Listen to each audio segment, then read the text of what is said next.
بسم الله الرحمن الرحیم د یو نوي ویلاګ سره زه یم سید کبیر شاه ګرانو کتونکو خبر به کوو د افغانستان او د پاکستان خو نن راځم لومبنۍ خبره د پاکستان کومه چې کم په چکدره سوات کې یو سکول دی سرکاري نو په هغې کې چې کم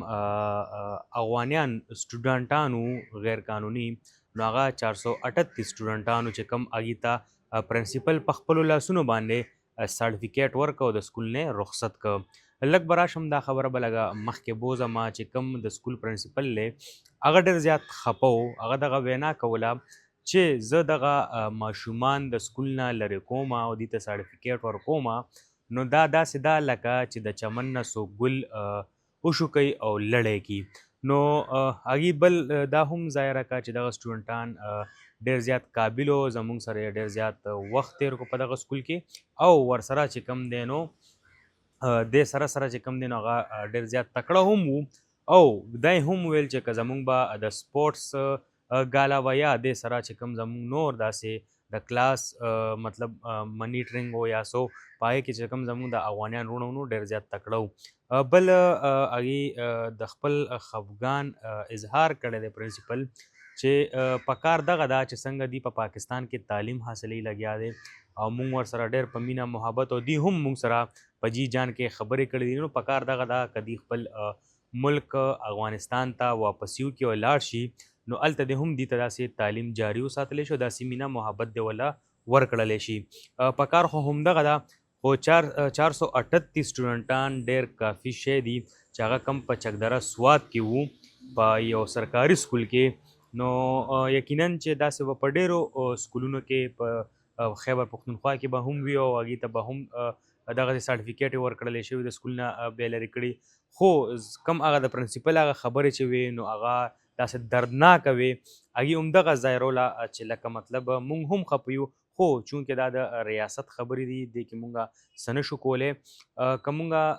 د نورو سکولونو خبرو کوو نو په نورو سکولونو کې به هم وي بیا په دې باندې دغه بندیز ولګېدو د حکومت د اړخ نه چې دې ته به راتلونکي وخت کې څوک هم اډمیشن نه ورکوي که څوک اډمیشن ورکوي نو د هغې خلاف به سخت نه سخت قانوني کاروی کیږي دې سره که موږ د غیر افغان دغه خبرو کوو چې کوم پرون بله ورځ یا پرون چې کوم دی اکوړه خټک کې راغلي وو پناه یې اخیستې وه نو هغې هم د هغې خلاف هم چې کوم دی نو د 24 کسانو خلاف قانوني کاروی شوې ده ګرفتار شوي دي او بیا به چې کوم دی نو خپل ملک ته به لیږي خو زه یو خبره واضحه کم په دې نن خپل ویلاګ کې چې کم زمونږ افغانیان وروڼه دي مونږ هم ورته وروڼه وایو ځکه چې یو ملک دی یو وطن دی که پرنسپل خبره که لر دی او که بر دی پښتانه دي نو نه دي په کار چې مطلب هغې هم دغسې غلط اقدام اوچت کړي چې بیا په پاکستاني قانون مجبوره شي او هغې ورسره سختي وکړي نو دغه 40-50 کاله تیرول ډېر کافي ژوند دی یعنی مطلب 3 نسلونه چې کوم دی په پاکستان کې راپیدا شوي دي خو زه همدغه خواست کومه چې کم غیر قانوني افغانیان دي نو هغې له پکار دا دي چې کم د قانون او د آئین لارې دي هغه د اختیار کړي که چیرې چا سره ډاکومنټیشن وي یا چا سره اسناد وي نو په هغې باندې هیڅ قسمه پابندي نشته دی موږ بار بار په خپل پروګرامس کې دغه خبره کوو چې هغې ته هیڅ قسمه مسلې نشته هغې ته به کور هم ملاویږي هغې ته به کاروبار ځای هم ملاویږي خو چې هغې سره ډاکومنټیشن او اسناد پوره وي اله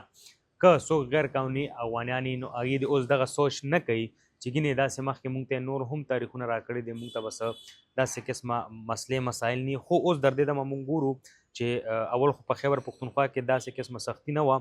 ډېره زیاته نرمي وه لکه د پنجاب او د سند په نسبت باندې خو اوس په خیبر پښتونخوا کې چې کم دی نو سختي شروع شوې ده مونږ وکتل چې په بازارونو کې باقاعده منیټرنګ کیږي که هغه هر بازار دی که د هر علاقې بازار دی په هغې کې باقاعده د فورسز د اړخ نه ټیمونه جوړ شوي دي په هغې کې منیټرنګ کیږي نو چې کوم غیر قانوني افغانیان یې هغوی به ګرفتارۍ خو په کار دا ده زه همدغه وایم چې د ګرفتارۍ نه ځان بچ کړي او خپل ملک افغانستان ته لاړ شي نو ښه خبره ده که چیرې دې ګرفتاریږي او بیا دلته قانوني کاروی پې کېږي او بیا ځي نو بیا به دې ته په پاکستان راتلو کې ډېر زیات مشکلات وي نو که څوک پخپله په افغانستان ته لاړه او بیا ویزه وهي او بیا پوره اسناد ورسره وي او پاکستان ته راځي نو اسانتیا به ورسره بله چې کومه ډېره اهمه خبره ده هغه دا ده چې لکه بعضې افغاني ورور دا وایي چې یاره ما د پاکستاني جینۍ سره واده کړی دی نو ما ته حق پکار دی چې ما ته حق میلاو شي او زه په پاکستان کې ژوند وکړم. نو که چیرې مونږ د پاکستان د قانون خبرو وکړو نو دلته کې چې کوم دی نو په سړي پسې جینۍ کنورټ کیږي خو په جینۍ پسې سړی نشي کنورټ کیدی. نو دا یو قانوني لار ده. او بل که مونږ د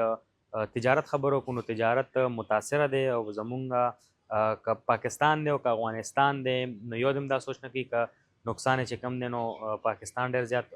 میلاو شوی یا افغانستان ته میلاو شوی. نقصان دواړو ملکونو ته ښه کافي میلاو شوی دی د تجارت د وجې.